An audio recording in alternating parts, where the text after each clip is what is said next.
कक्षा 10 भौतिक विज्ञान का आज प्रकाश लेसन का अभ्यास प्रश्न है।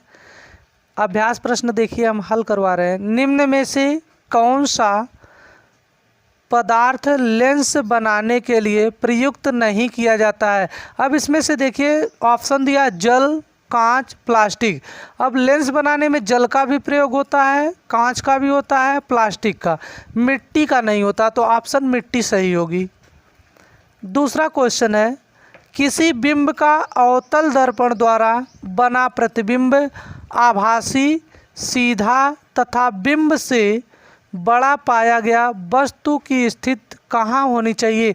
आप जानते हैं प्रतिबिंब बनाते वक्त जब देखे थे तो दर्पण के ध्रुव तथा मुख्य फोकस के बीच जब वस्तु रखी जाएगी तो उसका प्रतिबिंब सीधा बनेगा और वस्तु से बड़ा बनेगा। यही ऑप्शन आपका चौथा सही है, दर्पण के ध्रुव तथा मुख्य फोकस के बीच। क्वेश्चन नंबर 3, किसी बिंब का वास्तविक तथा समान साइज का प्रतिबिंब प्राप्त करने के लिए बिंब को उत्तल लेंस के सामने कहाँ रखें। फोकस दूरी की दोगुनी दूरी पर, अर्थात वक्रता केंद्र पर। किसी गोलीय दर्पण तथा किसी पतले गोलीय लेंस दोनों की फोकस दूरियां -15 सेंटीमीटर है। दर्पण लेंस संभव है। देखिए माइनस फोकस दूरी हमेशा अवतल दर्पण की होती है और अवतल लेंस की। अवतल चाहे वह दर्पण हो चाहे लेंस, अर्थात ऑप्शन पहला सही हो जाएगा, दोनों अवतल लेंस होगा तभी आपकी दूरियां ऋणात्मक होंगी, क्योंकि अवतल लेंस में भी और दर्पण में भी सभी दूरियां ऋणात्मक होती हैं। किसी दर्पण से आप चाहे कितनी ही दूर पर खड़े हों उसका प्रतिबिंब सदैव सीधा प्रतीत होता है। संभव है दर्पण या तो वह समतल हो सकता है या उत्तल।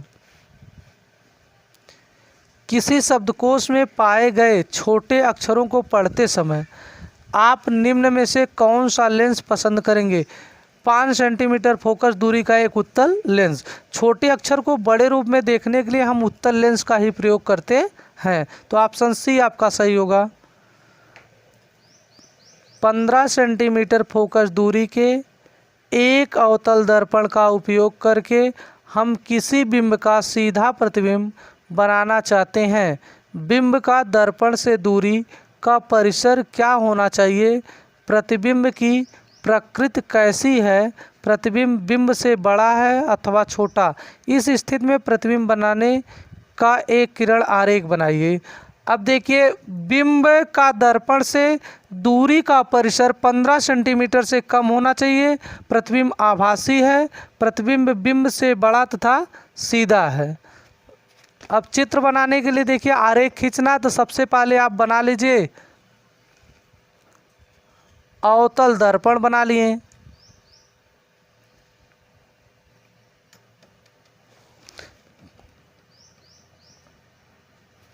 अवतल दर्पण बनाएंगे, इसके बाद हम इसका खींचते हैं मुख्य अक्ष, जो कि या पोल है ध्रुव, और या फोकस दूरी आपकी है, और या वक्रता केंद्र। अब इसमें देखिए कहा गया कि वस्तु 15 सेंटीमीटर से कम दूरी पर हो। इसकी फोकस दूरी है 15 सेंटीमीटर, इससे कम दूरी यहाँ पर हम वस्तु रख दिए, अर्थात ध्रुव और फोकस के बीच यहाँ एक वस्तु रखी गई है। अब इसी वस्तु का हमें प्रतिबिंब बनाना है। तो प्रतिबिंब बनाने के नियम आप कई पढ़े हैं। तो पहला नियम है मुख्य अक्ष के समांतर चलने वाली प्रकाश की किरण दर्पण से परावर्तन के पश्चात मुख्य फोकस से जाती है। अब मुख्य फोकस से जा रही है तो यह किरण कहीं मिलेगी नहीं, तो हम डॉट आती हुई प्रतीत होगी। पुनः मुख्य फोकस से होकर जाने वाली प्रकाश की किरणें दर्पण से परावर्तन के पश्चात उसी मार्ग से लौट जाती है, तो यह जाती हुई प्रतीत होगी। यहाँ आपका यह बन गया प्रतिबिंब, जो कि वस्तु से बड़ा है, सीधा है और आभासी है। यह आपकी वस्तु हो गई। ओ डैश ऑब्जेक्ट मतलब वस्तु। क्वेश्चन नंबर अगला है 8वां। निम्न स्थिति में प्रयुक्त दर्पण का प्रकार बताइए। किसी कार का अग्रदीप हेडलाइट, किसी कार के अग्रदीप में प्रकाश का शक्तिशाली समांतर किरण पुंज प्राप्त करने के लिए अवतल दर्पण का प्रयोग किया जाता है। अग्रभाग को देखने के लिए अर्थात हेडलाइट को देखने के लिए हम अवतल दर्पण का प्रयोग करते हैं, क्योंकि अवतल दर्पण से हमें रोशनी जो है साफ दिखाई देती है। किसी वाहन का पश्च दृश्य दर्पण पश्च दृश्य दर्पण, पश्च दृश्य में हम उत्तल दर्पण का प्रयोग करते हैं। किसी वाहन के पश्च दृश्य के दर्पण के लिए उत्तल दर्पण का प्रयोग किया जाता है, क्योंकि ये सदैव सीधा प्रतिबिंब बनाता है। किसी वाहन का पश्च दृश्य के लिए उत्तल दर्पण का प्रयोग करते हैं, क्योंकि यह सीधा प्रतिबिंब बनाता है। सौर भट्ठी, सौर भट्ठी से सूर्य के प्रकाश को केंद्रित करने हेतु बड़े अवतल दर्पणों का प्रयोग किया जाता है। सौर भट्ठी के लिए हम उत्तल किसी उत्तल लेंस का आधा भाग काले कागज से ढक दिया गया है, क्या यह लेंस किसी बिंब का पूरा प्रतिबिंब बना पाएगा? अपने उत्तर की प्रयोग द्वारा जांच कीजिए, अपने प्रेक्षणों की व्याख्या कीजिए। हाँ, यह लेंस किसी बिंब का पूरा प्रतिबिंब बनाएगा, लेकिन प्रतिबिंब की तीव्रता घट जाएगी। प्रतिबिंब की तीव्रता घट जाएगी क्योंकि किरणों की संख्या कम हो जाती है। जब हम देखिए कोई भी कागज़ है, अब यह लेंस है, इसके आधे भाग को किसी काले कागज़ से ढक देंगे तो जो है किरणों की संख्या जो इस पर पड़ती है तो इसमें कम हो जाएगी। प्रतिबिंब तो उसी साइज का बनेगा, लेकिन किरणों की संख्या कम होने से इसकी तीव्रता घट जाएगी। अब इतना कागज़ से ढका गया तो देखिए इसकी तीव्रता कम हो जाएगी, लेकिन प्रतिबिंब वही बनेगा। अब देखिए क्वेश्चन नंबर 10 आपका प्रश्न शुरू हो गया। अंकित दिया गया 5 सेंटीमीटर लंबा कोई बिंब है। बिंब मतलब देखिए वस्तु होता है। 5 सेंटीमीटर लंबा बिंब है। बिंब की दूरी को हम ओ से प्रदर्शित करते हैं। ओ बराबर दिया 5 सेंटीमीटर। अब यहीं पर आपका बिंब 5 सेंटीमीटर हो गया। 10 सेंटीमीटर फोकस दूरी की, अब फोकस दूरी देखिए 10 सेंटीमीटर दिया गया है। F बराबर 10 सेंटीमीटर फोकस दूरी के किसी अभिसारी लेंस से 25 सेंटीमीटर दूर पर रखा गया है। अभिसारी लेंस के 25 सेंटीमीटर दूर पर रखा गया है। अब इसमें जो है आपका अभिसारी लेंस, अभिसारी का मतलब होता है उत्तल लेंस। अब उत्तल लेंस है तो इसकी फोकस दूरी धनात्मक ही होगी, और वस्तु की दूरी 25 सेंटीमीटर दूर रखा गया तो वस्तु की दूरी को U से दिखाते हैं। U बराबर हो जाएगा -25 सेंटीमीटर पर रखा जाता है। प्रकाश किरण आरेख खींचकर बनने वाले प्रतिबिंब की स्थिति, साइज तथा प्रकृति ज्ञात कीजिए। अब इसका किरण आरेख खींचना है सिर्फ। तो देखिए किरण आरेख खींचने के लिए सबसे पहले आप उत्तल लेंस बना लीजिए। उत्तल लेंस गोला प्रकार द्वारा बनाइएगा जिसकी दूरी निश्चित हो। अब देखिए क्वेश्चन नंबर 10 है। 5 सेंटीमीटर लंबा कोई बिंब 10 सेंटीमीटर फोकस दूरी के किसी अभिसारी लेंस से 25 सेंटीमीटर दूर पर रखा जाता है। प्रकाश किरण आरेख खींचकर बनने वाले प्रतिबिंब की स्थिति, साइज तथा प्रकृति ज्ञात कीजिए। अब देखिए अभिसारी लेंस है मतलब उत्तल लेंस। उत्तल लेंस में सिर्फ वस्तु की दूरी ऋणात्मक होती है, बाकी सभी धनात्मक होती है। यहाँ पर 5 सेंटीमीटर लंबा कोई बिंब मतलब वस्तु, बिंब की साइज जो होती है ओ से दिखाते हैं। ओ बराबर 5 सेंटीमीटर। अब फोकस दूरी 10 सेंटीमीटर दिया तो फोकस दूरी को एफ से दिखाते हैं। एफ बराबर 10 सेंटीमीटर।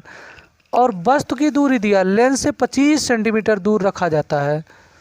अब सारी लेंस से तो 25 सेंटीमीटर, U बराबर 25 से ऋणात्मक है क्योंकि वस्तु की दूरी ऋणात्मक होती है। अब इसका किरण आरेख खींचना। किरण आरेख खींचना तो सबसे पहले आप लोग गोला प्रकार लेकर के उसका एक निश्चित माप लेकर हम एक लेंस बनाएंगे जो कि उत्तल लेंस। उत्तल लेंस आप लोग पहचानते ही हैं, बीच में मोटा होता है और किनारे पर पतला। अब यह देखिए उत्तल लेंस आपका बन रहा है।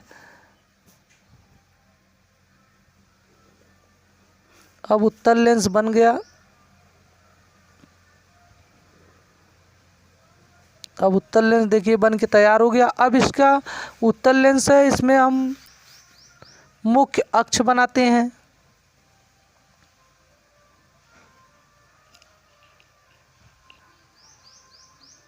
मुख्य अक्ष। अब देखिए मुख्य अक्ष आपका मुख्य अक्ष हो गया। जो ये बीच वाला पॉइंट प्रकाशिक केंद्र जिसे ऑप्टिकल सेंटर कहते हैं, और यहाँ पर फोकस दूरी हम दर्शा दे रहे हैं। फोकस दूरी F1 और यह हो गया F2 वक्रता केंद्र। यहाँ पर आपका हो गया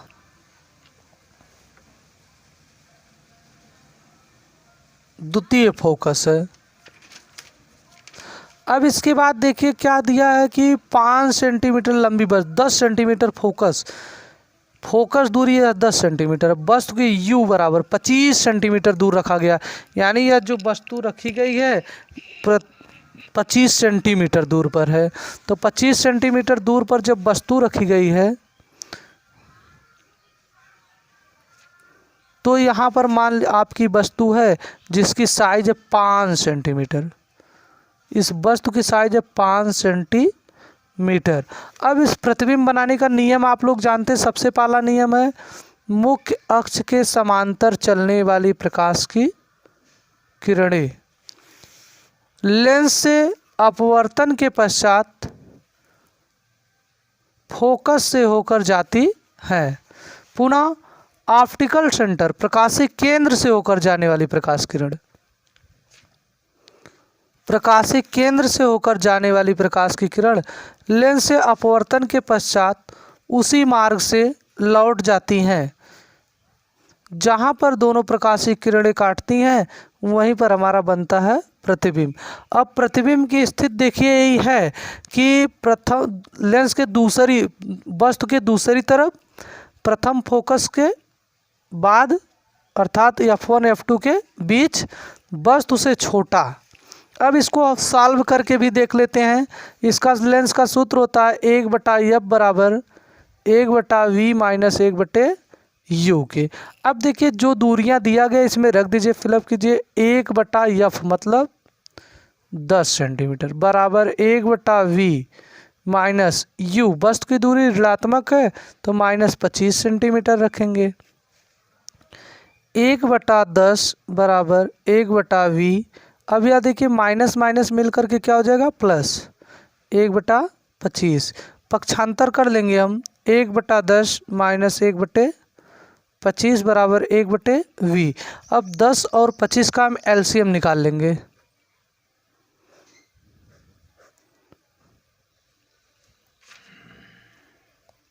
पाँच दूना 10 दूना 20, 5 25 25 दूना 50 आपका LCM हो गया। LCM हो गया तो 10 से अब इसमें डिवाइड करेंगे तो आएगा कितना 5 5 बराबर 1/V। अब 5 में से 2 गया तो 3/50 बराबर 1/V। तो तिरछा मल्टीप्लाई करेंगे तो 3V बराबर हो गया 50। तो V बराबर 16.33 सेंटीमीटर। अब आपको प्रतिबिंब की साइज चाहिए तो आवर्धन क्षमता का सूत्र लगाइए I/O बराबर V/U के। तो I का मान आपको ज्ञात नहीं है और O का मान वस्तु का है 5 है बराबर V/U।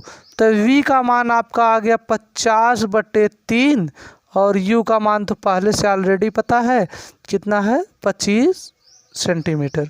तिरछा मल्टीप्लाई कर दीजिए।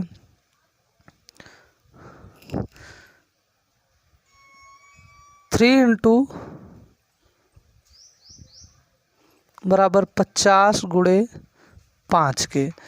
अब I बराबर 50 × 5/3 × 25, 25 दूना 50। अब 3 से 5 दूना 10/3। अब इसे छोटा करेंगे तो आ जाएगा 3 त्रिका 9, 3 सही 1/3, 3 त्रिका 9 1 10 सेंटीमीटर साइज इसकी आ गई वस्तु की।